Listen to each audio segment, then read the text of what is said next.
A UK Health Minister, Gillian Keegan, has apologised for not ending a meeting when she was told that she tested positive for COVID-19. But in the circumstances, I'm sure many people would have done the same thing. So let me tell you what happened and you tell me what you think in the comment section below. So Gillian had a meeting planned with three fathers who sadly lost their daughters to suicide. Before going to the meeting, she took a lateral flow test, but then was obviously sitting in the meeting and discussing this with the three fathers. She said when she was told the results of the test and that the results were positive, she was listening to the three fathers discuss their tragic stories about their lost daughters, and so she stayed for a few minutes longer, but having taken some extra precautions, but decided to stay for a few moments to hear their stories. She says in the wake of the response that she should have immediately ended the meeting, and on reflection this was an error of judgment.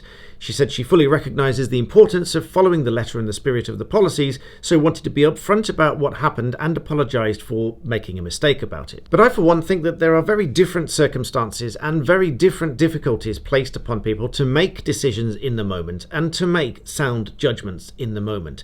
In that moment, in that meeting, she obviously made a decision to take extra precautions, but to stay for a few more moments to hear the remainder of the stories. Ideally, she would have had the test before the meeting and the result before the meeting, so that she knew whether she was positive or not, and therefore attended or not. Another view would be that as a UK Health Minister, this should be absolutely paramount and this should be done before the meeting took place, and perhaps the meeting should not have been allowed to happen without such a test taking place. Another point of view is that the fathers had given her permission to stay by taking the extra precautions because they wanted her to hear their stories. So as some comments have put it in response to the article, it would have been heartless for her to leave and end the meeting early, given that they were sharing these most difficult and tragic stories. So as always, there isn't just two sides to a story, there are a number of different ways of looking at these stories and a number of different ways to react. So you tell me, what do you think? What would you have done in this situation, and do you think what she did was right by staying for a few extra moments, or do you think that she shouldn't have attended in the first place? Let me know in the comments.